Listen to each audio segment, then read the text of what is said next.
Hello everyone, कैसे हैं सभी लोग डियर स्टूडेंट्स। आज की इस वीडियो में मैं लेकर आ गया हूँ आपके लिए क्लास 9th बायोलॉजी का चैप्टर नंबर 2 जिसका नाम है टिश्यूज़।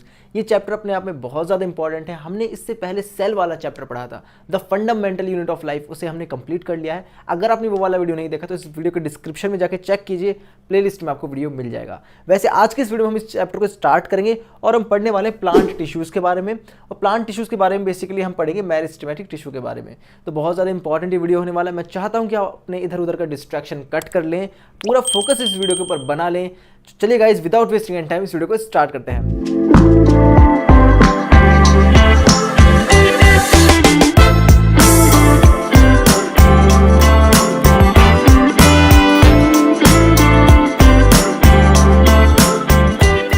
सबसे पहले यहाँ पर इस चैप्टर को स्टार्ट करने से पहले हमें समझना है कि टिश्यू क्या चीज़ होती है। वैसे इतने आप इंटेलिजेंट हैं, आपको पता है कि टिश्यू क्या होता है, फिर भी मैं आपको दोहरा देता हूँ। टिश्यू जो होता है ये ग्रुप ऑफ सिमिलर सेल्स होता है, यानी कि बहुत सारे सेल्स जब आपस में एक ग्रुप बना लेते हैं, एक क्लस्टर बना लेते हैं। ग्रुप के लिए आपकी एनसीईआरटी में या फिर एक अच्छी किसी बुक में क्लस्टर वर्ड यूज़ कर रखा है। क्लस्टर का मतलब होता है गुच्छा, यानी ग्रुप ऑफ सिमिलर सेल, एक जैसे सेल्स। जब एक जैसे सेल्स का ग्रुप बन जाता है डियर स्टूडेंट, तो वो एक स्पेसिफिक फंक्शन करने लग जाते हैं। They can do a specific function.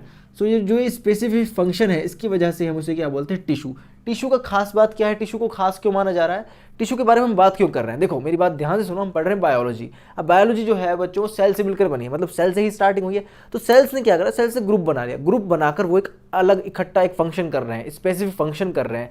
उसके लिए ज़रूरत पड़ती है टिश्यू की। तो आपको मेरी बात ध्यान से बस यही समझनी है कि टिश्यू जो होते हैं वो ग्रुप ऑफ सेल्स होते हैं, सिमिलर सेल्स, जो एक स्पेसिफिक फंक्शन करते हैं। अब मेरे कहने का मतलब ये है कि जैसे हमारा हार्ट है, हमारा हार्ट एक ऑर्गन है, वो उसके अंदर क्या है, बहुत सारे सेल्स हैं। बहुत सारे सेल्स यानी कि वहाँ पर टिश्यू होगा, तो वो हार्ट का काम करता है, मतलब पंपिंग का काम करता है ब्लड के।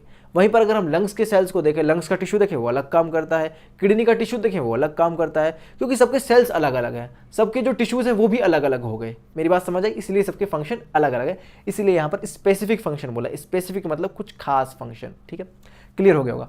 अब देखिए सबसे पहले यहाँ पर स्टार्ट करेंगे प्लांट टिश्यू के बारे में, कि प्लांट टिश्यू हम पढ़ लेते हैं। सबसे पहले इस चैप्टर में हमें प्लांट टिश्यू ही पढ़ना है। यहाँ पर देखिए प्लांट टिश्यू दो तरह के होंगे बेसिकली।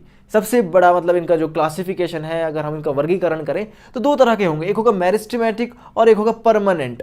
अब मेरिस्टेमेटिक जो होता है, ये जो टिश्यू होता है बच्चों, ये आपको याद रखना, मेरिस्टेमेटिक टिश्यू से ही परमानेंट टिश्यू बनता है, ये आपको याद रखना अभी से ही।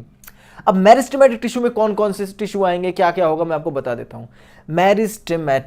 मेरिस्टेमेटिक जो होता है डियर स्टूडेंट्स, ये बहुत ज़्यादा कंटिन्यूसली डिवाइड करता रहता है। ये एक ऐसा टिश्यू है जो प्लांट के अंदर कंटिन्यूसली डिवाइड करता रहता है, एक्टिवली डिवाइड करता है, और एक पॉइंट पर आकर ये डिवाइड करना बंद कर देता है। अभी मैं समझाऊंगा कैसे, इस चीज़ को ध्यान दीजिए। मेरिस्टेमेटिक टिश्यू जो होता है, इसकी कुछ प्रॉपर्टीज़ मैंने लिखी है, बहुत ज़्यादा इंपॉर्टेंट है। हर एंट्रेंस एग्जामिनेशन में अगर क्वेश्चन आएगा तो इनसे ज़रूर आपको मिलेगा, इसकी प्रॉपर्टीज से मेरिस्टेमेटिक।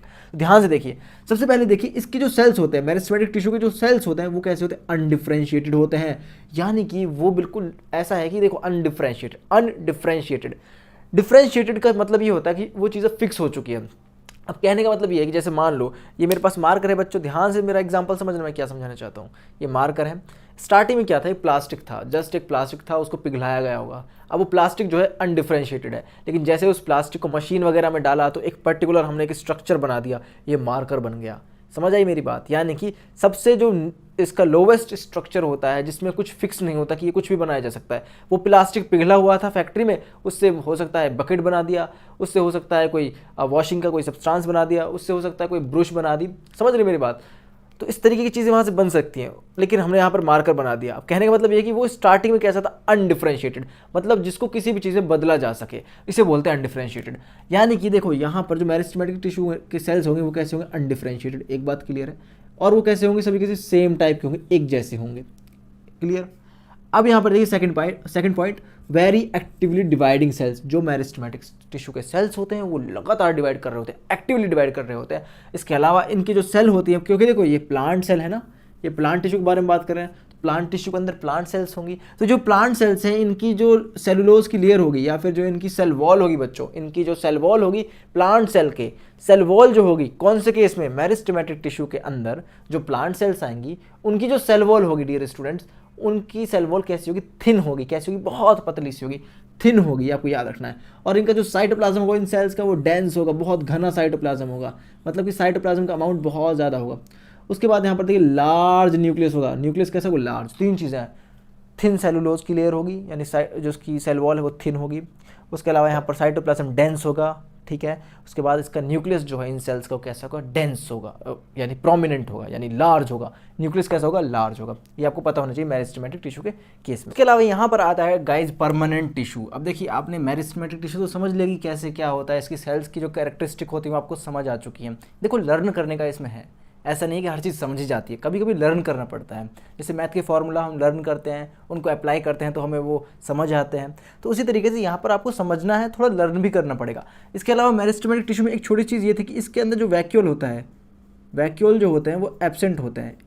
मेरिस्टेमेटिक टिश्यू के अंदर जो सेल्स हैं उनके अंदर वैक्यूल एब्सेंट होते हैं, ये भी आपको याद रखना है, एंट्रेंस एग्जामिनेशन में कई बार पूछता है। अब यहाँ पर देखिए परमानेंट टिश्यू के बारे में बात कर रहे थे।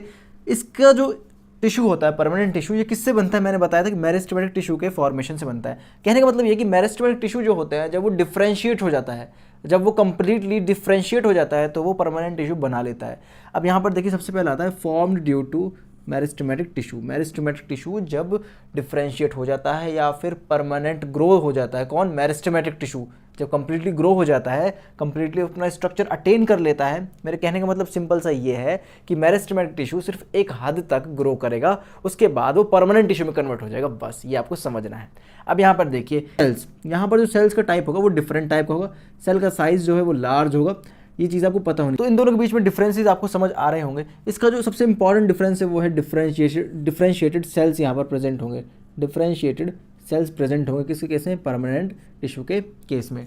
क्या क्या है यहाँ पर? Different type of cell present होंगे परमानेंट टिश्यू में। यहाँ पर इन सेल का साइज जो होगा लार्ज होगा, इन सेल का जो साइटोप्लाज्म है वो डेंस नहीं होगा। यहाँ पर डेंस था, यहाँ पर कैसा होगा? वो डेंस का ऑपोजिट क्या होता है वो सर्च कर लेना गूगल पे, वैसा होगा, ठीक है। और यहाँ पर जो न्यूक्लियस था, देखो यहाँ पर मेरिस्टेमेटिक टिश्यू में जो न्यूक्लियस था वो यहाँ पर लार्ज था, लेकिन यहाँ पर कैसा होगा? वो थोड़ा स्मॉल हो जाएगा। जस्ट इसका अपोजिट करते चलो, मेरिस्टेमेटिक टिश्यू का अपोजिट करते चलो, आपको यहाँ पर परमानेंट टिश्यू मिल जाएगा।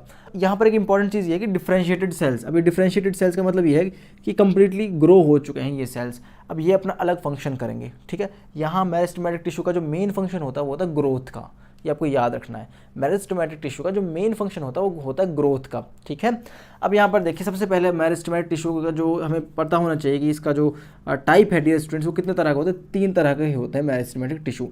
अब मेरिस्टेमेटिक टिश्यू जो होते हैं डियर स्टूडेंट्स, इनको किस वजह में, इनको किस तरीके से हमने क्लासीफाई किया है, इनको क्लासिफिकेशन जो इनका क्या हुआ है वो क्या हुआ है? Based on the position, based on location, इनकी लोकेशन के आधार पर कि ये कहाँ कहाँ पाए जाते हैं, उसके आधार पर मेरिस्टेमेटिक टिश्यू को 3 पार्ट्स में डिवाइड किया हुआ है। एक होता है एपिकल, एपिकल मेरिस्टेमेटिक वो टिश्यू, एपिकल मेरिस्टेमेटिक वो टिश्यू है डियर स्टूडेंट जो एपिक्स पे मिलेगा, यानी टॉप पे मिलेगा, ठीक है। उसके अलावा यहाँ पर इंटरकैलरी यानी कि 2 नोड्स के बीच में मिलेगा, बिटवीन द 2 नोड्स। अभी मैं बताऊँगा नोड क्या होता है। एक होता है लेटरल मेरिस्टेमेटिक, ये कहाँ पर प्रेजेंट होगा? लेटरल साइड में प्रेजेंट होगा, साइड में प्रेजेंट होगा। अब मेरी बात ध्यान से सुनो, मैं क्या कहना चाहता हूँ। सबसे पहले देखो एपिकल मेरिस्टेमेटिक, एपिकल मेरिस्टेम जो टिश्यू है डियर स्टूडेंट्स, ये कहाँ पर होगा? ग्रोइंग टिप्स पर होगा, स्टेम की ग्रोइंग टिप्स पर और रूट की ग्रोइंग टिप्स पर। यानी कि देखो मान लो ये कोई स्टेम है, मान लो मैं एक प्लांट बनाना चाहता हूँ, यहाँ पे मैं बहुत गंदी ड्राइंग बनाता हूँ वैसे, तो देखो ये रूट की जो टिप है, रूट की जो ये टिप्स हैं, ठीक है, ये रूट की जो टिप्स हैं, रूट की टिप्स यानी कि रूट की जो आखिरी किनारा होता है, ठीक है, सबसे जो लास्ट पार्ट होता है उसकी जो टिप्स है रूट की टिप्स पे प्रेजेंट होगा। और यहाँ पर मान लो शूट है, स्टेम है, ठीक है, स्टेम जो है ग्रो करेगा, इस तरीके से ग्रो करेगा मान लो, तो यहाँ पर इसकी जो स्टेम की ऊपर सबसे उसकी एपेक्स होगी, इसकी टॉप पर, इसकी टिप पर, स्टेम की टिप पर, रूट की टिप पर क्या प्रेजेंट होगा? एपिकल मेरिस्टेम होगा, ठीक है। यहाँ पर 2 जगह पाया जाता है। उसके अलावा ये किस में काम करता है? हेल्प करता है इलोंगेशन में, यानी हाइट बढ़ाने में। अब देखो रूट की टिप पर अगर ये प्रेजेंट है तो रूट को और लेंथ बनाएगा, रूट की लेंथ को और इंक्रीज कर देगा, कौन? Apical meristem. उसके अलावा अगर ये शूट पर प्रेजेंट है, स्टेम पर प्रेजेंट है, देखो स्टेम और शूट को अभी एक मान के चलो, शूट और स्टेम। शूट क्या होता है? जो रूट से अबव पार्ट होता है, ज़मीन से ऊपर जो प्लांट का पार्ट होता है वो होता है शूट। तो शूट जो होता है डियर स्टूडेंट्स, उधर प्रेजेंट कौन होगा? ये एपिकल मेरिस्टेम प्रेजेंट होगा। और ये रूट मेरिस्टेम होता है, एक होता है शूट मेरिस्टेम। रूट पे पाया जाएगा उसे बोलेंगे रूट मेरिस्टेम, जो शूट पे मिलेगा उसे बोलेंगे शूट मेरिस्टेम। काम क्या करता है? इलोंगेशन का काम करता है, ठीक है। इसके बाद आता है इंटरकैलरी। इंटरकैलरी कहाँ पर प्रेजेंट होगा? ये प्रेजेंट होगा नोड्स के बीच में, it present at the internodes. Internodes क्या होते हैं? अब ध्यान से देखो मैं क्या समझाना चाहता हूँ आपको। यहाँ पर मैं इसे मिटा देता हूँ। मान लो यहाँ पर एक प्लांट है, ठीक है, ये इसकी लीफ है, यहाँ से ये इसकी लीफ है, ये इसकी लीफ मैंने बनाई। अब ये इंटरनोड क्या होता है, ध्यान से सुनो।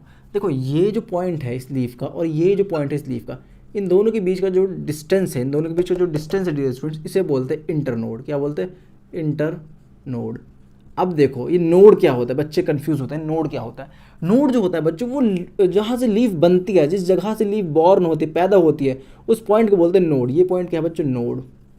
ये पॉइंट क्या है बच्चों, नोड। दो नोड के बीच का एरिया जो होता है उसे बोलते हैं इंटरनोड। और इंटरनोड में पाया जाने वाला जो मेरिस्टेम होता है उसे बोलते हैं इंटरकैलरी मेरिस्टेम। ये क्या करता है डियर स्टूडेंट्स, ये जो होता है वो इंक्रीज करता है लेंथ ऑफ द इंटरनोड, यानी कि जो ये लेंथ है इंटरनोड की, इसको इंक्रीज कर देगा कौन, इंटरकैलरी मेरिस्टेम। ठीक है, क्लियर।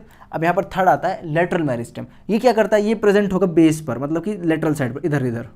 मतलब कि देखो हमारा मान लो प्लांट है, ग्रो हो रहा है, तो ये मान लो इसकी शूट है, स्टेम है, ठीक है, तो ये कहाँ होगा, साइड साइड में प्रेजेंट होगा। इसका मोटाई बढ़ाने का काम करेगा कौन, लेटरल मेरिस्टेम। लेटरल मेरिस्टेम कहाँ पर प्रेजेंट होता है, लेटरल साइड में प्रेजेंट होता है, यानी कि मान लो ये इस तरीके से यहाँ पर प्रेजेंट होगा, यहाँ पर, यहाँ पर, यहाँ पर, यहाँ पर, लेटरल साइड मतलब साइड साइड में, लेटरल एरिया में। ठीक है, और उसके बाद यहाँ पर कहाँ पर प्रेजेंट होगा, स्टेम में भी हो सकता है, रूट में भी हो सकता है। मतलब कि रूट की और स्टेम की लेटरल साइड पे जो मेरिस्टेम प्रेजेंट होगा उसे बोलेंगे लेटरल मेरिस्टेम। इसका काम क्या होगा, इट इंक्रीज द ग्रिथ। गिर्थ क्या होता है, गिर्थ क्या होता है, ग्रिथ नहीं गिर्थ। गिर्थ होता है डायमीटर, यानी कि उसकी मोटाई को बढ़ाने का काम करेगा उस एरिया की। अगर स्टेम की पास अगर ये जो आपका लेटरल मेरिस्टेम प्रेजेंट है तो स्टेम का ग्रिथ को बढ़ाएगा। अगर ये रूट की मेरिस्टेम के पास है तो रूट की ग्रिथ को बढ़ाएगा, यानी कि रूट की मोटाई को बढ़ाएगा, स्टेम की मोटाई को बढ़ाएगा कौन, लेटरल मेरिस्टेम। लेटरल मेरिस्टेम का दूसरा नाम होता है कैम्बियम। कैम्बियम, ये इंपॉर्टेंट है, आपको याद रखना, कैम्बियम। तो ये मैंने आपको 3 मेरिस्टेम के बारे में बता दिया है। स्ट्रक्चर में आपको यहाँ पर एक बार दिखा देता हूँ डायग्राम में, आप यहाँ से देख सकते हैं, समझ आपको आ जाएगा। बेसिकली आपको एक बार बार देख लेना है ये वीडियो, चाहे कितने भी मिनट का हो, आपको इसको 2 बार प्लीज़ वॉच कर लेना है, आपको बहुत ज़्यादा हेल्प होगी, क्योंकि ये नया टॉपिक है, आपको लर्न नहीं होगा पहली बार में, आपको बार बार देखना होगा डियर स्टूडेंट्स। तो आई होप आपको समझ आया होगा जो मैंने आपको समझाया है। अब नेक्स्ट वीडियो में हम बात करने वाले हैं परमानेंट टिश्यूज़ के बारे में। हमारे चैनल को सब्सक्राइब कर दें अगर आप नए हैं तो, और नीचे हमारा व्हाट्सएप चैनल है उसको ज्वाइन जरूर कर ले, मैं डिस्क्रिप्शन में लिंक दे दूंगा। सो डियर स्टूडेंट्स, अभी तक हमने मेरिस्टेमेटिक टिश्यू के बारे में सब चीज़ें समझ ली हैं कि वो क्या क्या काम करते हैं। और मैंने आपको एक बात बताई थी कि जो मेरिस्टेमेटिक टिश्यू होते हैं वो अनडिफरेंशिएटेड होते हैं। अब अनडिफरेंशिएटेड का मतलब ये होता है वो डेवलप नहीं होते कंप्लीटली। जैसे कि मान लीजिए एग्जांपल के लिए, आप अभी क्लास 9th में हैं, अभी आप अनडिफरेंशिएटेड है। जब आप क्लास 11th में चले जाएंगे तो आप अपनी स्ट्रीम चूज करेंगे, साइंस, मैथ्स, कॉमर्स, आर्ट्स, जो भी आपको लेना है, तो आप थोड़ा थोड़ा डिफरेंशिएट होने लग जाएंगे। और जब आप फाइनली आपकी जॉब लग जाएगी, आप अपना बिजनेस कर लोगे, तो हम कहेंगे कि ये कंप्लीटली डिफरेंशिएट हो चुके हैं आप। तो मेरी बात समझ आ रही है, अभी हम कुछ भी बन सकते हैं, तो उस स्टेज को बोला जाता है अनडिफरेंशिएटेड। और जब आदमी या फिर वो पर्टिकुलर चीज़, यहाँ पर हम बात कर रहे हैं सेल्स की, जब सेल्स कंप्लीटली ट्रांसफॉर्म हो जाते हैं और इस तरीके के बन जाते हैं कि अब उन्हें फर्दर चेंज नहीं किया जा सकता, फाइनल स्टेट को अचीव कर लेते हैं अपनी, उसे हम बोलते हैं डिफरेंशिएटेड सेल्स। तो यहाँ पर मैंने आपको बताया था कि जो मेरिस्टेमेटिक टिश्यू होते हैं उनकी जो सेल्स होती हैं वो अनडिफरेंशिएटेड होती हैं, लेकिन जब वो डिफरेंशिएट होना शुरू होती हैं तो कन्वर्ट हो जाती हैं बच्चों परमानेंट टिश्यू में। परमानेंट टिश्यू होते हैं 2 तरह के, प्लांट के अंदर 2 तरह के परमानेंट टिश्यू होते हैं। पहला होता है सिंपल परमानेंट टिश्यू, दूसरा होता है कॉम्प्लेक्स परमानेंट टिश्यू। इसके बाद अब यहाँ पर देखिए, सबसे पहले यहाँ पर हमें समझना है सिंपल परमानेंट टिश्यू के बारे में। अब देखिए यहाँ पर एक चीज़ है परमानेंट। परमानेंट यानी कि कंप्लीटली ये फिक्स हो चुका है, यानी कि यहाँ पर इसका मतलब यही है कि जो अनडिफरेंशिएटेड सेल्स मेरिस्टेमेटिक टिश्यू में थी वो परमानेंटली कन्वर्ट हो चुकी हैं, और यहाँ पर हमें परमानेंट टिश्यू देखने को मिलता है, जिसका फर्स्ट जो टाइप है वो है सिंपल परमानेंट टिश्यू। बात समझ आई कि कैसे हो रहा है, मेरिस्टेमेटिक टिश्यू से ही परमानेंट टिश्यू बनते हैं। अब यहाँ पर सबसे पहले परमानेंट सिंपल परमानेंट टिश्यू अगर हम बात करते हैं, यहाँ पर 3 होते हैं, एक होता है पैरेन्काइमा, दूसरा कोलेनकाइमा, तीसरा होता है स्क्लेरेन्काइमा। ठीक है, ये 3 तरह के परमानेंट टिश्यू हमें पढ़ने हैं, और मैं चाहूँगा कि आप इस वीडियो को अच्छी तरह देखें, समझ के देखें। इस वीडियो को लाइक नहीं किया तो इस वीडियो को लाइक कर दें, हम क्योंकि इस वीडियो में इसे कंप्लीट समझने वाले हैं डियर स्टूडेंट्स। तो यहाँ पर सबसे पहला आता है पैरेन्काइमा। देखिए पैरेन्काइमा, पैरेन्काइमा सबसे ज़्यादा सिंपल परमानेंट टिश्यू है। अगर आपसे एग्जाम में पूछता है, एमसीक्यू में पूछता है कभी, सबसे ज़्यादा सिंपल परमानेंट टिश्यू कौन सा है, तो वो आपका पैरेन्काइमा है। अब यहाँ पर देखिए कैसा होता है, सिंपलेस्ट होता है। इसके पास क्या होता है, कंसिस्ट रिलेटिवली अनस्पेशलाइज्ड सेल्स। इसके पास जो सेल्स होते हैं वो अनस्पेशलाइज्ड होते हैं। अनस्पेशलाइज्ड, एक होता है अनडिफरेंशिएटेड, एक होता है अनस्पेशलाइज्ड। तो यहाँ पर ये कैसे सेल्स है, अनस्पेशलाइज्ड सेल्स है। ये आपको याद रखना है, बहुत इंपॉर्टेंट डिफरेंस है, यानी कुछ ऐसे स्पेसिफिक उनका ऐसा फंक्शन नहीं है, अनस्पेशलाइज्ड है वो सेल्स, मतलब काफ़ी सारे काम कर सकते हैं, ऐसे समझ सकते हैं अभी के लिए आप। और ये जो सेल्स होते हैं ये लूजली अरेंज होते हैं। ये लूजली अरेंज मतलब कि आपस में इनका जो कांटेक्ट होता है बहुत ज़्यादा नहीं होता, लूजली अरेंज होते हैं। अब यहाँ पर देखिए इनकी जो सेल वॉल होती है, क्योंकि हम प्लांट सेल के बारे में पढ़ रहे हैं और प्लांट टिश्यू के अंदर बहुत सारी सेल्स होती है, क्योंकि सेल्स मिलकर ही तो टिश्यू बनाती हैं। तो यहाँ पर जो इनकी सेल की वॉल होती है वो कैसी होती है, थिन होती है डियर स्टूडेंट। सबसे ज़्यादा थिनेस्ट जो सेल वॉल होगी पैरेन्काइमा, कोलेन्काइमा और स्क्लेरेन्काइमा, वो पैरेन्काइमा की होगी, सबसे थिनेस्ट सेल वॉल होगी। यहाँ पर जो इसकी सेल्स होंगे बच्चों कैसे होंगे, राउंड होंगे शेप में, राउंड या फिर ओवल, और ये जनरली कैसे क्या काम करेंगे, जनरली स्टोरेज ऑफ फूड का काम करेगा।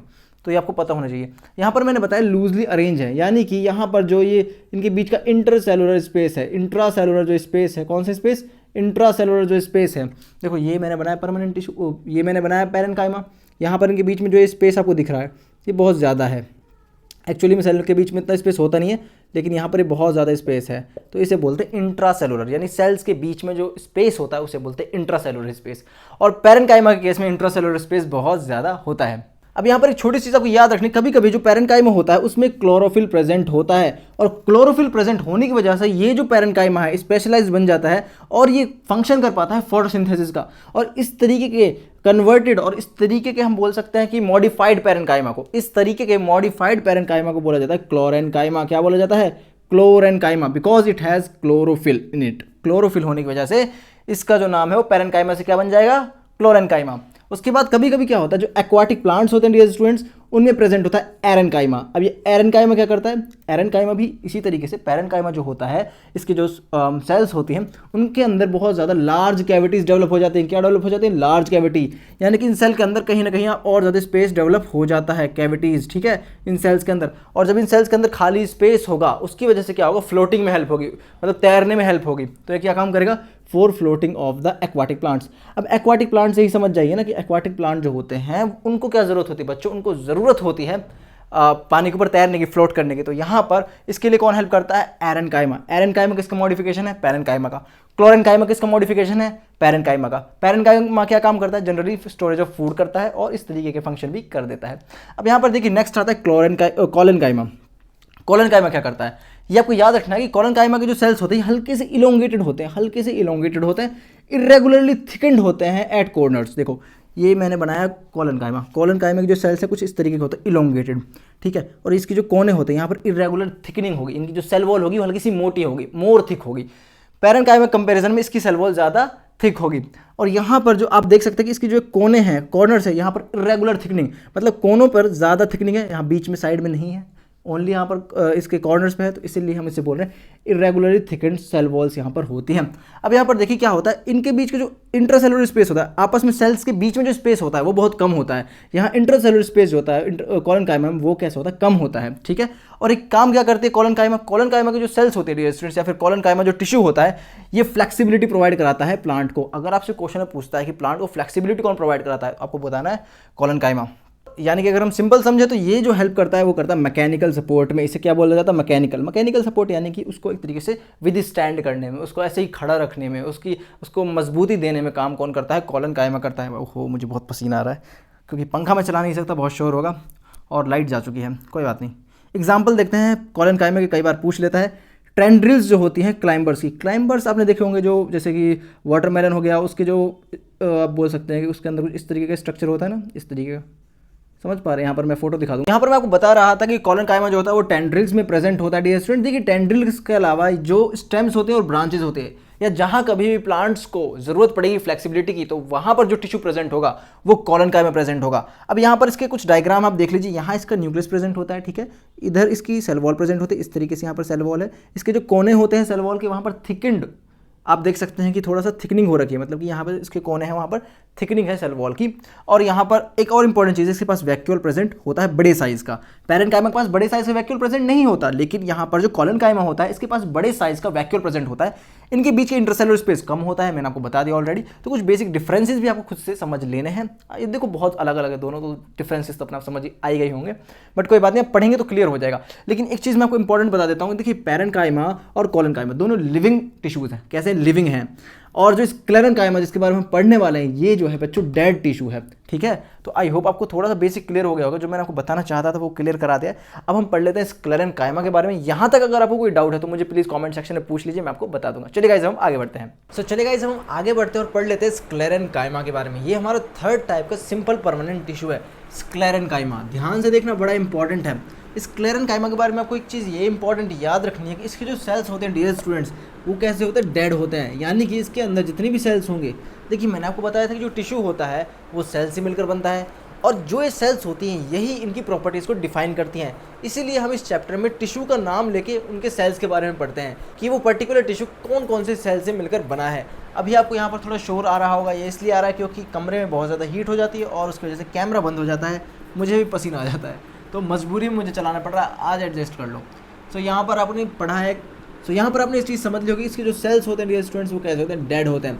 अब नेक्स्ट पॉइंट यहाँ पर देखिए, इसकी जो शेप होती है उसके बारे में कई बार क्वेश्चन आ जाता है। इसकी जो शेप होती है डियर स्टूडेंट्स स्क्लेरेनकाइमा टिश्यू के सेल्स की, वो कैसे होती है, लॉन्ग होती है, नैरो होती है, यानी कि लंबे होंगे और पतले होंगे, लंबे होंगे और नैरो होंगे। उसके बाद यहाँ पर देखिए ये लंबे और नैरो क्यों होते हैं, क्यों ये लंबे और नैरो होते हैं, देखिए बिकॉज देयर वॉल्स, क्योंकि इनकी जो सेल वॉल होती है डियर स्टूडेंट्स ये थिकेंड होती है due to the presence of lignin. Lignin नाम के केमिकल सब्सटेंस की वजह से इनकी जो सेल वॉल्स होती हैं वो कैसी होती है, थिक होती हैं। इसकी वजह से इनका कुछ इस तरीके का शेप आ जाता है, नैरो टाइप का, ठीक है, इंपॉर्टेंट है। और जो इनकी सेल वॉल होती है ये काफ़ी ज़्यादा थिक होती है। जैसे हमने पढ़ा था पैरेन्काइमा, पैरेन्काइमा की जो सेल वॉल होती है वो थिन होती है। उसके बाद कॉलनकाइमा, कॉलनकाइमा की जो सेल वॉल होती है हल्की सी थिक होती है, ज़रा सी, लेकिन सबसे ज़्यादा जो थिक सेल वॉल होगी वो होगी स्क्लेरेनकाइमा की। अब यहाँ पर नेक्स्ट पॉइंट देखिए, there is no intercellular space. यहाँ पर जो सेल्स के बीच का जो स्पेस होता है, जो सेल के बीच में स्पेस होना चाहिए, आपस में जब सेल्स होती हैं उनके बीच कुछ स्पेस होता है, उसे बोलते हैं इंट्रासेलुलर स्पेस। यहाँ पर वो एब्सेंट होता है। एब्सेंट तो वो कॉलनकाइमा में भी था, लेकिन कॉलनकाइमा में बहुत कम था, ज़रा सा था, लेकिन यहाँ पर तो बिल्कुल भी नहीं है। नेक्स्ट पॉइंट देखिए, इट प्रोवाइड्स मैकेनिकल सपोर्ट। ये क्या करता है, मैकेनिकल सपोर्ट प्रोवाइड कराता है, यानी कि स्ट्रेंथ प्रोवाइड कराता है। बेसिकली क्या प्रोवाइड कराता है, स्ट्रेंथ प्रोवाइड कराता है प्लांट को by forming hard and stiff coverings. Tough यानी कठोर कवरिंग को बनाने का काम कौन करता है, स्क्लेरेनकाइमा। इंपॉर्टेंट है। अभी थोड़ा इसके स्ट्रक्चर के बारे में मैं आपको बताऊंगा। अब यहाँ पर नेक्स्ट पॉइंट देखिए, कहाँ पर प्रेजेंट होता है स्क्लेरेनकाइमा, प्रेजेंट होता है लीव्स में और वैस्कुलर बंडल के पास। अब वैस्कुलर बंडल क्या होते हैं आपके, जाइलम एंड फ्लोएम, जो फूड और वाटर का ट्रांसपोर्टेशन करते हैं प्लांट्स के अंदर, उनके बारे में भी अभी हम पढ़ेंगे। लेकिन यहाँ पर कहाँ पर प्रेजेंट होगा, ये आपका जो स्क्लेरेनकाइमा है ये स्टेम्स में प्रेजेंट होगा, जो मैच्योर स्टेम्स होती है वहाँ पर ज़्यादा प्रेजेंट होगा। वैस्कुलर बंडल जो होंगे उनके आसपास प्रेजेंट होगा। और वीन जो होती है लीव्स की, वीन क्या होती है लीव की, जैसे कि मान लो यहाँ पर अगर मैं एक लीव बनाऊँ, ये मैंने एक लीव बनाई है, ठीक है, और इस तरीके का कुछ स्ट्रक्चर है, तो ये जो आपका स्ट्रक्चर दिख रहा है ये क्या है, वीन है, इसकी क्या है, वीन, ठीक है, इस तरीके से जाएगा, ये इस तरीके से जाएगी, तो ये सब क्या है बच्चों, इसकी वीन्स हैं, क्या है, वीन्स हैं। तो ये पूरा वीन का स्ट्रक्चर है, लीफ के अंदर प्रेजेंट होता है, बेसिक सी बात है। तो लीफ का जो वीन वाला पार्ट होता है वहाँ पर स्क्लेरेनकाइमा होता है, ये आपको पता होना चाहिए।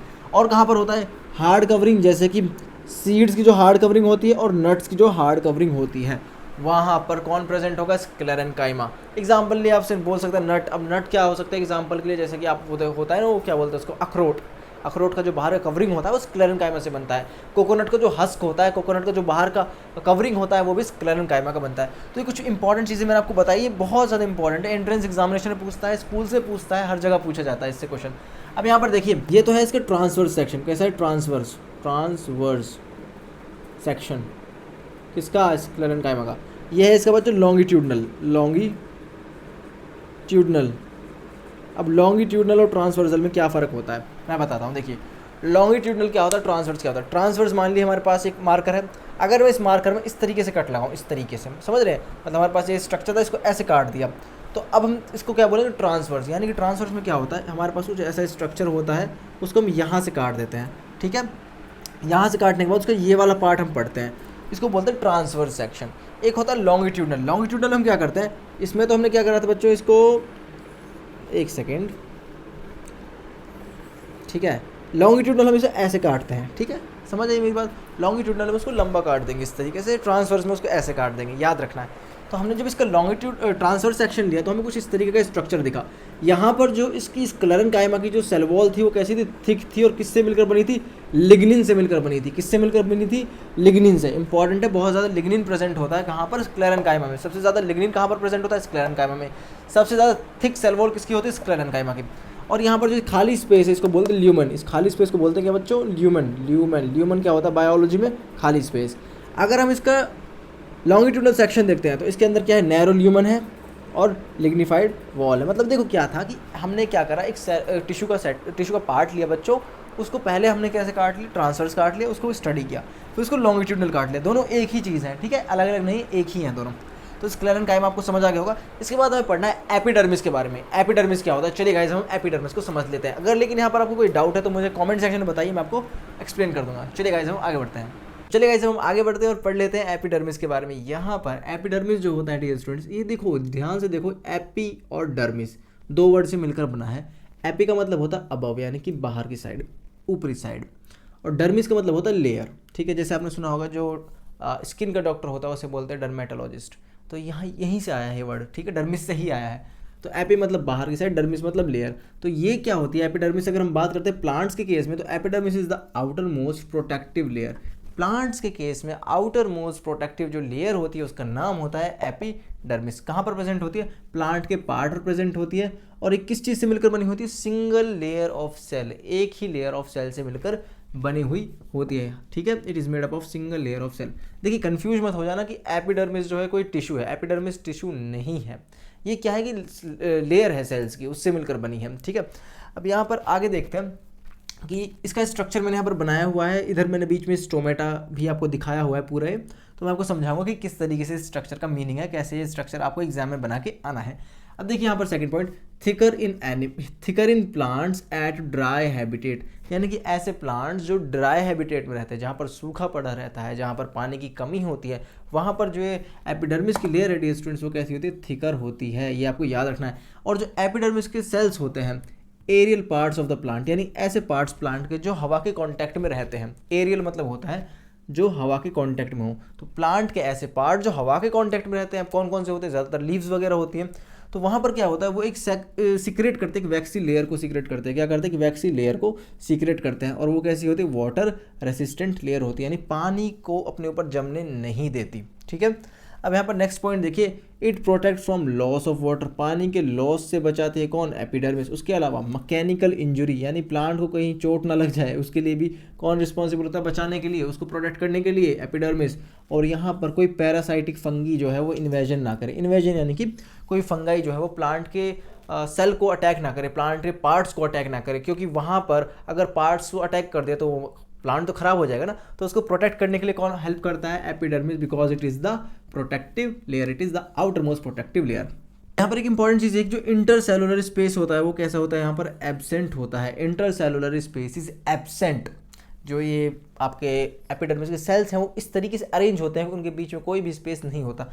रिमेंबर दैट इंटरसेलुलर, मैंने बीच में पिछली बार अभी इसी वीडियो में बोल दिया था intracellular, no, it is intercellular space, the space among the cells, यानी कि सेल के बीच में जो स्पेस होता है उसे बोलते हैं इंटरसेलुलर स्पेस। तो यहाँ पर इंटरसेलुलर स्पेस जो है वो एब्सेंट होता है। और इनका जो शेप होता है वो कैसे होता है, ज़्यादातर फ्लैट होता है। स्ट्रक्चर में इनका शेप कैसा होता है बच्चों, फ्लैटेंड होता है, चपटे टाइप के होते हैं। कैसे होते हैं, चपटे, फ्लैट होते हैं, उस फ्लैट होता है, ठीक है। इसके बाद यहाँ पर outer side more thick than the inner side. देखिए जो इसकी इनर साइड और आउटर साइड है एपिडर्मल सेल की, मान लीजिए ये एक एपिडर्मल सेल बना दिया मैंने, तो इस तरीके से इसका स्ट्रक्चर हो गया, ठीक है। तो ये जो आउटर साइड है ये ज़्यादा कैसे थिक है, आउटर साइड कैसे बच्चों थिक है, और जो इनर साइड है वो कैसे थिन है, मतलब बाहरी सतह जो है वो ज़्यादा थिक होगी। ये आपको इंपॉर्टेंट याद रखना, इंपॉर्टेंट चीज़ है। अब यहाँ पर इसका स्ट्रक्चर देखिए, ये इस तरीके से एपिडर्मल सेल्स हैं, ये एक एपिडर्मल सेल है, ये एक एपिडर्मल सेल है, ये एक एपिडर्मल सेल है, ये भी, ठीक है। इस तरीके से ये क्या है बच्चों, एपिडर्मल सेल है। अब एपिडर्मल सेल्स के अंदर आपको स्ट्रोमेटा मिलेगा। क्या मिलेगा, स्ट्रोमेटा। स्ट्रोमेटा के बारे में आपने छोटी क्लासेस में पढ़ा होगा, क्लास 7th में आप पढ़ते हैं, क्लास 8th में आप पढ़ते हैं कि क्या करते हैं, जो पानी होता है वो इधर से निकल जाता है, स्ट्रोमेटल पोर से निकल जाता है, ये आपने पढ़ा होगा। अभी मैं आपको बताऊंगा एक्चुअली स्ट्रोमेटा क्या है, थोड़ा सा यहाँ पर देख लेते हैं। ये बीच में क्या होता है बच्चों, यहाँ पर ये दो स्ट्रक्चर आपको दिख रहे हैं, ये रेड वाले, ये क्या है, गार्ड सेल्स हैं। ये क्या करते हैं, स्ट्रोमेटा को ओपन और क्लोज करते हैं। किसको क्लोज और ओपन करते हैं, स्ट्रोमेटा को। किसको बच्चों, स्ट्रोमेटा को, स्टोमेटा। एक्चुअली वो होता है स्टोमा है, स्टोमा होता है, स्टोमा। अगर हम सिंगल की बात करते हैं तो वो स्टोमा है, अगर बहुत सारे मल्टीपल की बात करते हैं तो वो स्टोमेटा है। ये आपको याद रखना चाहिए। स्टोमेटा किससे मिलकर बनता है, गार्ड सेल के से मिलकर बनता है। और यहाँ पर क्या होता है, इधर एपिडर्मल सेल इनको घेरे हुए होता है। दो गार्ड सेल को बाहर से एपिडर्मल सेल्स घेरे हुए होते हैं, और इन गार्ड सेल के अंदर जितने भी, देखिए मैंने बताया गार्ड सेल अगर मैंने बोल दिया तो उसके अंदर जितने भी सेल ऑर्गेनली हैं वो प्रेजेंट रहेंगे उसके फंक्शन के अकॉर्डिंग। अब यहाँ पर जैसे ग्रीन वाला आप देख सकते हैं ये यहाँ पर क्या है, क्लोरोप्लास्ट है, क्लोरोप्लास्ट, माफ़ करना कोई स्पेलिंग में गलती हो तो। क्लोरोप्लास्ट कहाँ पर प्रेजेंट है, गार्ड सेल के अंदर प्रेजेंट है। और यहाँ पर ये इसका वैक्यूल हो गया, देखिए वैक्यूल भी है गार्ड सेल्स के अंदर। तो गार्ड सेल के बीच में जो ये वाला स्पेस है इसको क्या बोलते हैं, स्टोमेटल पोर, स्टोमेटल पोर यानी स्टोमेटा का पोर, छेद। तो यहाँ से क्या होता है, जब ये खुल जाते हैं गार्ड सेल क्या होता है, देखो गार्ड सेल जब फ्लैट हो जाता है, फ्लैट, तब क्या है कि ये स्टोमेटल पोर ओपन होगा। गार्ड सेल क्या होता है, फ्लैट हो जाते हैं, भर जाते हैं, जब स्टोमेटल पोर जो है वो कैसा होगा बच्चों, ओपन होगा। गार्ड सेल जब फूल जाते हैं, याद रखना, गार्ड सेल जब फूल जाते हैं तो स्टोमेटल पोर ओपन हो जाता है। गार्ड सेल जब श्रिंक हो जाता है तो स्टोमेटल पोर क्लोज हो जाता है। श्रिंक पे क्लोज होगा, और जो मतलब फूल जाते हैं, मान लीजिए एक तरीके से आप बोल सकते हो कि उनके अंदर पानी भर जाता है, ठीक है, पानी ही भरता है एक्चुअल में, तो उसी की वजह से क्या होता है, ये फूल जाता है, फूलने की वजह से स्टोमेटल पोर क्रिएट हो जाता है। तो ये आपको समझ आया ओपनिंग एंड क्लोजिंग, इसको बाद में देख लेंगे, किसी शॉर्ट में भी बता दूंगा आपको देखकर। सो यहाँ पर मैंने आपको बता दिया एपिडर्मल सेल्स कहाँ पर प्रेजेंट होते हैं, स्टोमेटा के बाहर प्रेजेंट होते हैं, ये आपको याद रखना चाहिए। इस तरीके का सिंगल लेयर होती है, और एपिडर्मिस की जो लेयर होती है पूरे प्लांट्स के लेयर में प्रेजेंट होती है, मतलब प्लांट के पार्ट्स में प्रेजेंट होती है।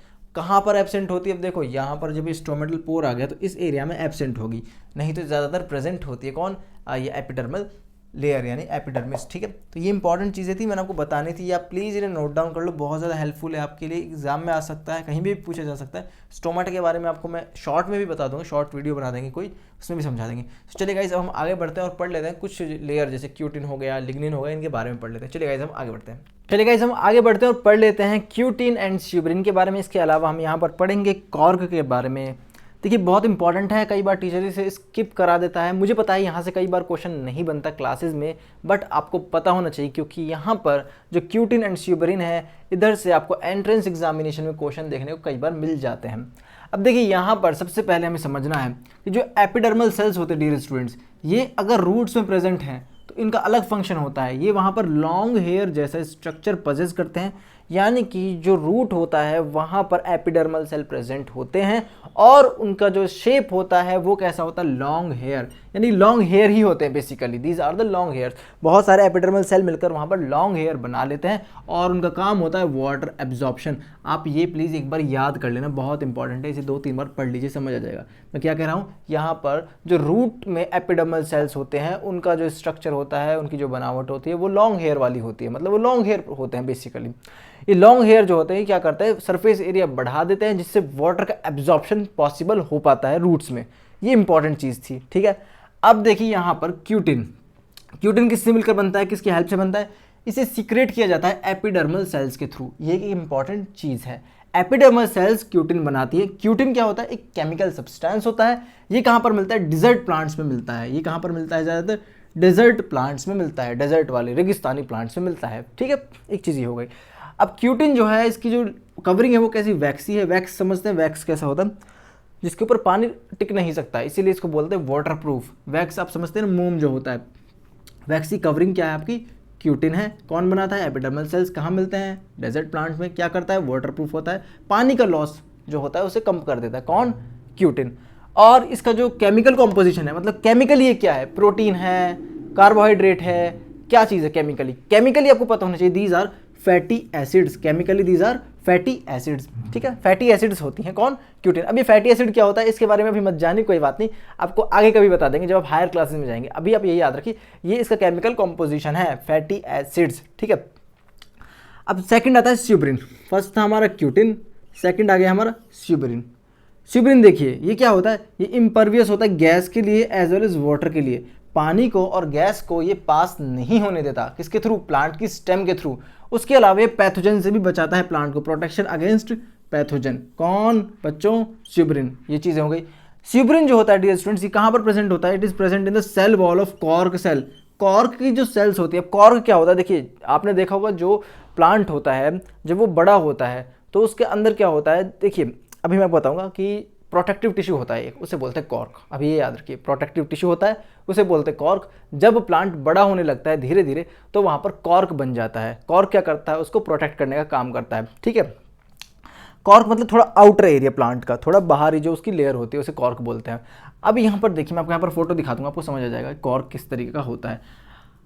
स्यूबरिन कहाँ पर प्रेजेंट होता है, सेल वॉल में प्रेजेंट होता है, किसकी सेल वॉल में, कॉर्क की सेल्स में। और ये क्या करता है, प्रोवाइड करता है एक बैरियर यानी कि एक रुकावट प्रोवाइड करता है, किसके लिए, पैथोजेंस के लिए, जिसकी वजह से इसको प्रोटेक्शन मिल पाती है। पैथोजन क्या होते हैं? Disease causing micro organisms are called as pathogens. ठीक है, तो पैथोजन से कौन प्रोटेक्ट करता है? स्यूब्रिन करता है। और ये क्या, इसके अलावा क्या करता है? मैकेनिकल स्ट्रेस से भी बचा सकता है प्लांट को। दो चीज़ें यहाँ पर हैं। कॉर्क जो है यहाँ पर किससे मिलकर बनता है? फैटी एसिड से मिलकर बनता है। इसके अलावा प्रेजेंट होता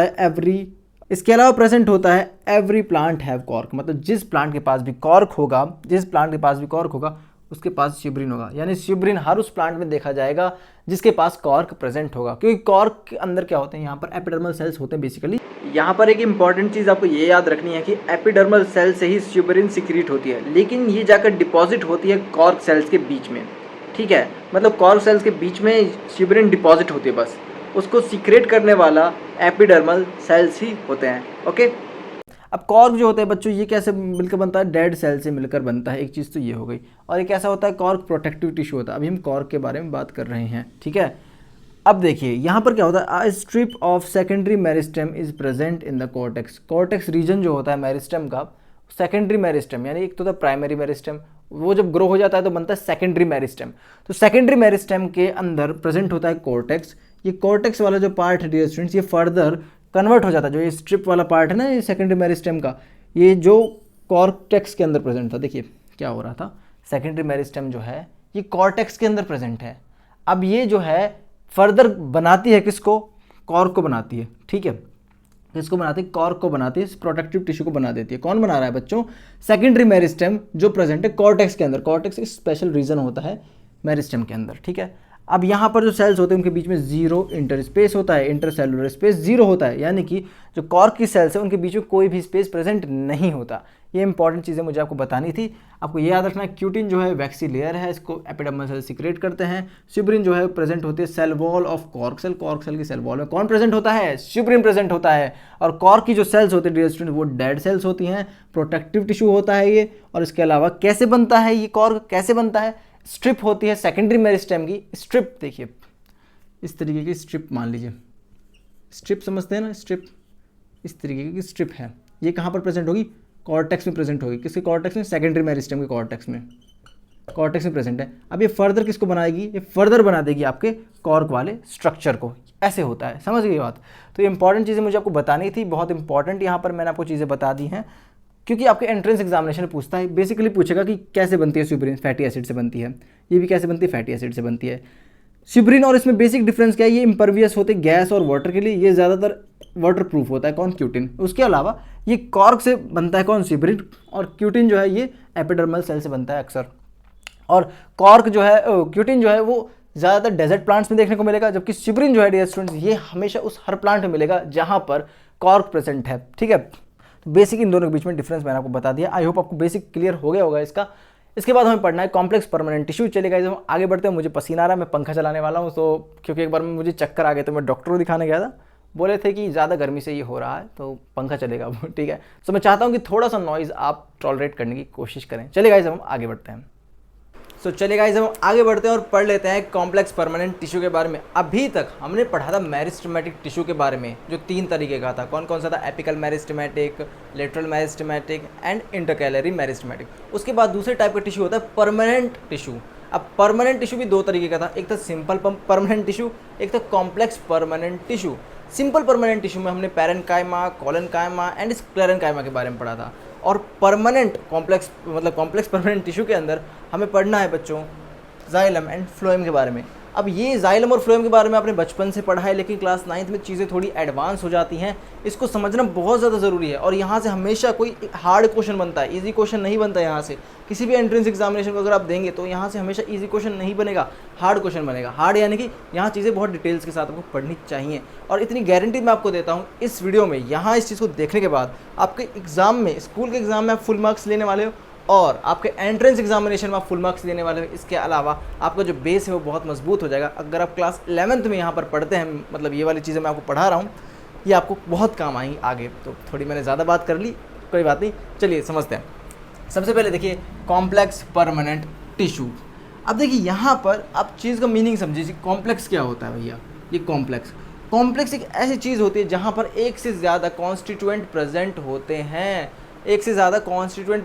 हैं, जहाँ पर एक से ज़्यादा चीज़ें फंक्शन कर रही होती हैं उनके फंक्शन आपस में अटैच होते हैं, लिंक्ड होते हैं to obtain a single purpose sometimes और मोर देन वन पर्पज। मैं क्या कहना चाहता हूँ, मैं ये कहना चाहता हूँ कि यहाँ पर आपको पता है जाइलम पानी का ट्रांसपोर्टेशन करता है, सब बच्चों को पता है, बचपन से पढ़ा है, क्लास 7 और 8 से हम पढ़ते आ रहे हैं बचपन से कि जाइलम वाटर का ट्रांसपोर्टेशन करता है। लेकिन जाइलम के अंदर 4 कॉन्स्टिट्यूएंट हैं, ये चारों मिलकर फंक्शन करते हैं और एक पर्पस जो हमारा है वाटर को ट्रांसपोर्टेशन कराना, उसको फुलफिल करते हैं। तो आप एक चीज़ को समझ रहे हैं कि यहाँ पर एक से ज़्यादा चीज़ें आपस में लिंक्ड हैं, फंक्शन कर रही हैं सिर्फ पानी का ट्रांसपोर्टेशन करने के लिए। तो यहाँ पर ये कॉम्प्लेक्स हुआ या नहीं, यानी कि यहाँ पर एक से ज़्यादा जब कॉन्स्टिट्यूएंट आपस में फंक्शन करते हैं तो हम उस चीज़ को, उस ऑब्जेक्ट को, उस स्ट्रक्चर को या फिर उस प्रोसेस को ही कॉम्प्लेक्स बोल देते हैं। यानी कि बहुत सारे कॉन्स्टिट्यूएंट्स अगर प्रेजेंट होते हैं तो उस चीज़ को जनरली हम कॉम्प्लेक्स बोलते हैं। आई बात समझ में? ये याद रखना क्योंकि बहुत काम आता है आपके लिए बायोलॉजी में, ठीक है। अब देखिए xylem and phloem, these are the 2 permanent tissue, ये हमेशा प्लांट के अंदर प्रेजेंट होंगे, जाइलम एंड फ्लोएम, ठीक है। ये बात सबको पता है। जाइलम और फ्लोएम क्या करते हैं, जाइलम वाटर का ट्रांसपोर्टेशन करता है, फ्लोएम फूड का ट्रांसपोर्टेशन करता है, बस इतना आपने बचपन से पढ़ा है। अब देखिए आपको क्या करना है, जाइलम के कॉन्स्टिट्यूएंट्स आपको याद करने हैं। सबसे पहले आता है ट्रैकिएट्स, ट्रैचिएट्स बोलते हैं कई लोग, ट्रैकिएट्स बोलते हैं, मैं ट्रैकिएट्स बोलता हूँ। ट्रैकिएट्स हो गया, वेसल्स हो गया, tracheids, vessel, xylem fibre and xylem parenchyma, ठीक है।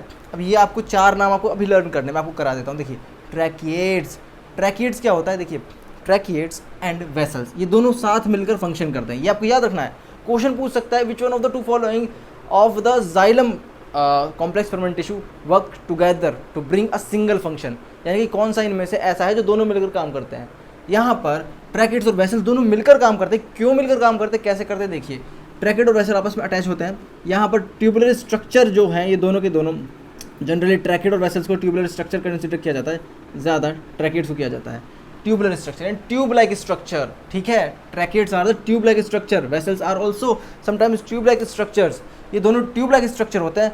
और यहाँ पर इनके अंदर पिट प्रेजेंट होती है बच्चों, क्या प्रेजेंट होती है, पिट यानी कि छेद जैसा स्ट्रक्चर कुछ प्रेजेंट होता है, ठीक है।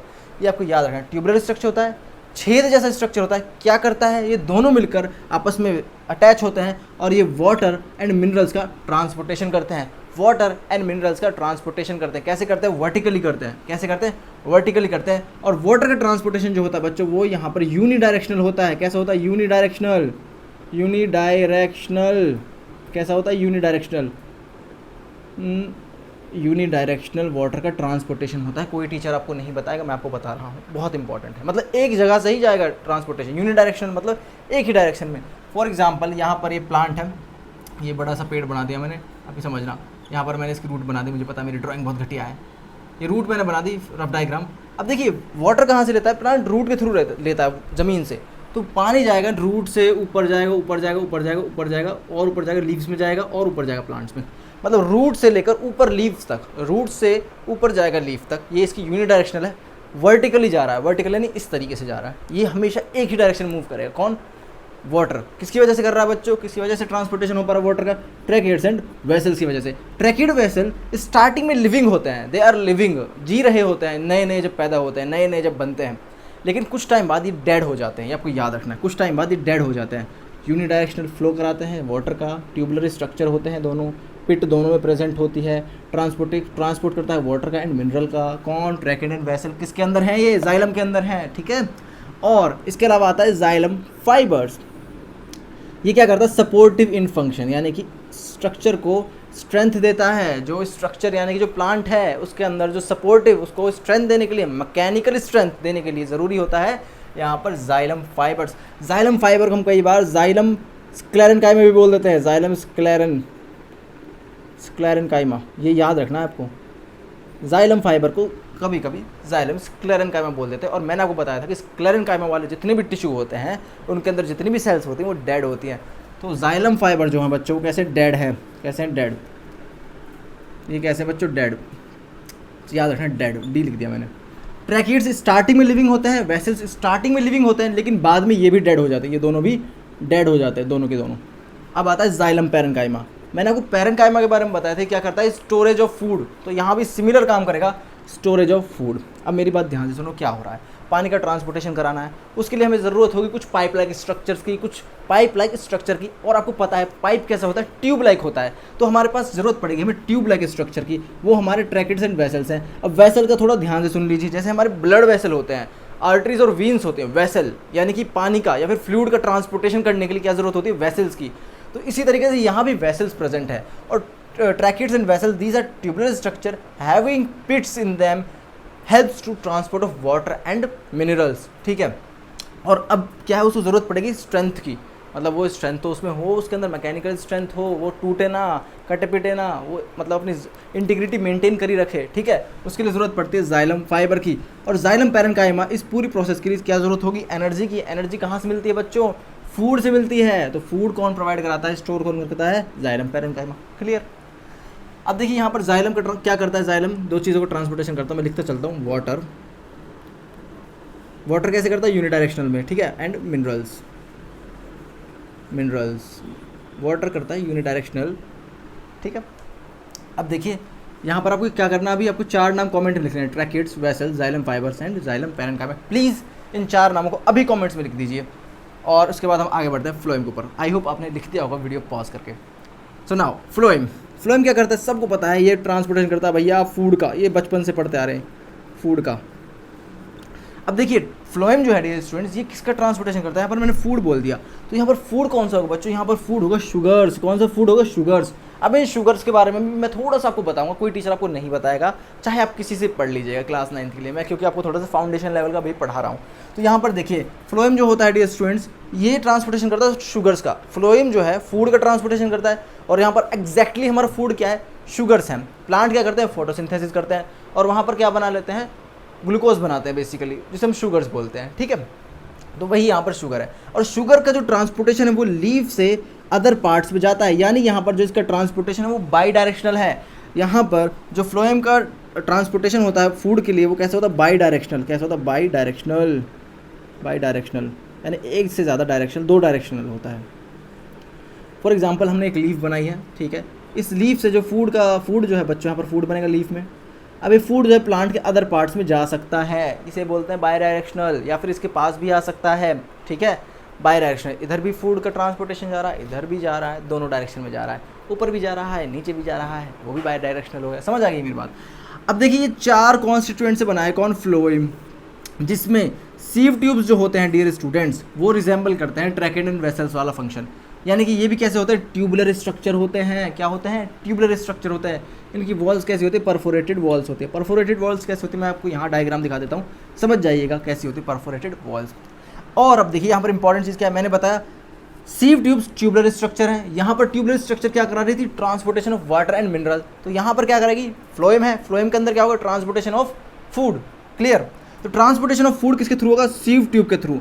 अब सीव ट्यूब में ऐसा क्या है कि ट्रांसपोर्टेशन ऑफ फूड करा पा रहा है, सीव ट्यूब में प्रेजेंट होती है सीव प्लेट्स। क्या प्रेजेंट होती है, सीव प्लेट्स। इस सीव प्लेट्स की हेल्प से ही फूड का ट्रांसपोर्टेशन करा पाता है। ये बात भी आपको कोई टीचर नहीं बताएगा, मतलब मैं क्यों ऐसे रोस्ट कर रहा हूँ सबको, समझ आएगी बाद में जब आप पढ़ेंगे आगे। सीव प्लेट की हेल्प से ये ट्रांसपोर्टेशन कर पाते हैं कंप्लीट अपना डन चीज। ठीक है, अब देखिए सीव ट्यूब्स को कौन बनाता है, एक स्पेशल टाइप की सेल होती है जिन्हें बोलते हैं सीव सेल्स। क्या बोलते हैं, सीव सेल्स। सीव सेल्स बना पाती हैं सीव ट्यूब्स को। तो सीव ट्यूब्स किससे बनती है, सीव सेल्स की हेल्प से मिलकर बनती हैं। सीव सेल्स क्या करते हैं, सीव ट्यूब्स को बनाते हैं। ठीक है, तो ट्रांसपोर्टेशन ऑफ शुगर हो गया, समझ आ गया।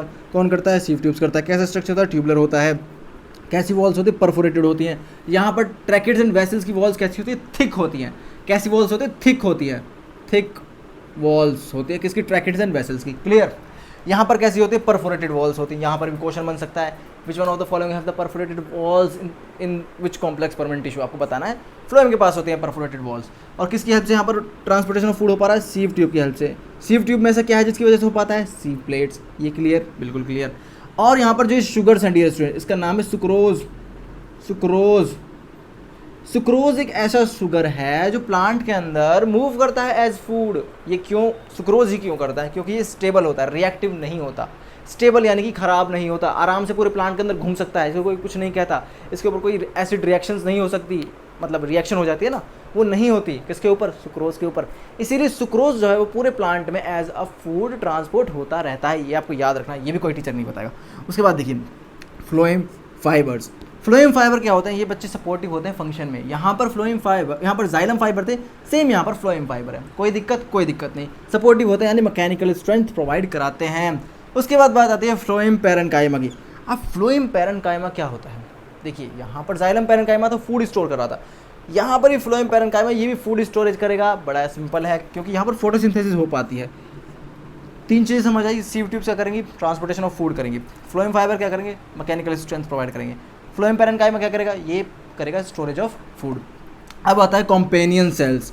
कॉम्पेनियन सेल्स ये क्या करेंगी, ये करती हैं बच्चों, देखो कॉम्पेनियन सेल सीव ट्यूब के साथ मिली हुई होती हैं, क्योंकि सीव ट्यूब के पास खुद का न्यूक्लियस नहीं होता है। याद रखना, सीव ट्यूब के पास खुद का न्यूक्लियस नहीं होता है और इनकी लाइफ स्पैन भी बहुत कम होती है।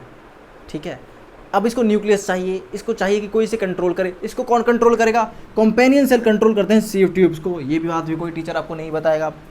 तो कॉम्पेनियन सेल्स जो हैं डियर स्टूडेंट्स, ये जो है कनेक्टेड होते हैं सीव ट्यूब के पास, सीव ट्यूब के पास कनेक्टेड होती हैं और इनको फंक्शन कराने में हेल्प करते हैं। कैसे करती हैं, देखिए सीव ट्यूब्स के साथ मिला रहेगा और लोडिंग यानी कि लोड करना, डाल देना, एंड अनलोडिंग यानी निकाल लेना ऑफ शुगर्स का। ठीक है, मतलब मान लो यहाँ पर फ्लोएम है, यहाँ पर कुछ फूड बना है, अब इस फूड को बाहर निकालना है, तो कौन हेल्प करेगा, कॉम्पेनियन सेल जो है उसका अनलोडिंग कराएंगे। अनलोडिंग यानी निकालना। और मान लीजिए यहाँ पर फूड बना है, उसको हमें डालना है इसके अंदर, सीव ट्यूब के अंदर, फर्दर उसे सीव प्लेट के थ्रू आगे पहुँचा दिया जाएगा। ये क्या हो रहा है, इसे बोलते हैं लोडिंग। तो loading and unloading of the sugar is done by the companion cell. Companion cells यहाँ पर कैसे हैं बच्चों, कंप्लीटली लिविंग है। कैसे लिविंग, फ्लोएम पैरेन्काइमा भी यहाँ पर कंप्लीटली लिविंग है। और यहाँ पर जाइलम फाइबर्स ये कैसे हैं, ये आपके डेड हैं। और सीव ट्यूब्स भी क्या है, आपकी लिविंग है। ये आपको बात समझ आई, लिविंग है। अब देखिए ये फूड का ट्रांसपोर्टेशन करा रहा कौन, फ्लोएम। इसके अलावा ये ट्रांसपोर्टेशन कराता है बच्चों हॉर्मोन्स का। हॉर्मोन्स का ट्रांसपोर्टेशन कौन कराता है, फ्लोएम। तो ये इंपॉर्टेंट चीज़ें मुझे आपको बतानी थी, मैंने आपको बता दी हैं। आई होप आपको समझ आ गई हो। तो यहाँ पर मैंने आपको चीज़ें बता दी, इंपॉर्टेंट है, आपको याद रखना है यहाँ पर कौन कौन लिविंग है कौन डेड है। यहाँ से क्वेश्चन बनता है कई बार। देखिए यहाँ पर जो है ओनली अगर हम बात करते हैं ट्रूली लिविंग जो है वो जाइलम पैरेन्काइमा है। यहाँ पर सारे के सारे लिविंग है, सिर्फ इसको छोड़ के कहा गया फ्लोएम फाइबर्स यानी फ्लोएम स्क्लेरेन्काइमा, ये हमेशा डेड होता है जहाँ पर स्क्लेरेन्काइमा आ जाता है, याद रखना है। अब देखिए इनको कॉम्प्लेक्स इसलिए भी बोला जा रहा था कि क्योंकि देखिए अगर हम पैरेन्काइमा जो हमने पढ़ा था सेल, पैरेन्काइमा, कोलेन्काइमा, स्क्लेरेन्काइमा, अगर हम उसी का कोई पार्ट ले लेते हैं, ठीक है, उसको हम एक्सट्रैक्ट करते हैं, तो हमेशा जो वहाँ पर सेल्स होंगे वो सिंगल टाइप की होंगे, एक ही तरह की सेल्स होंगी, एक ही तरह के एलिमेंट्स होंगे।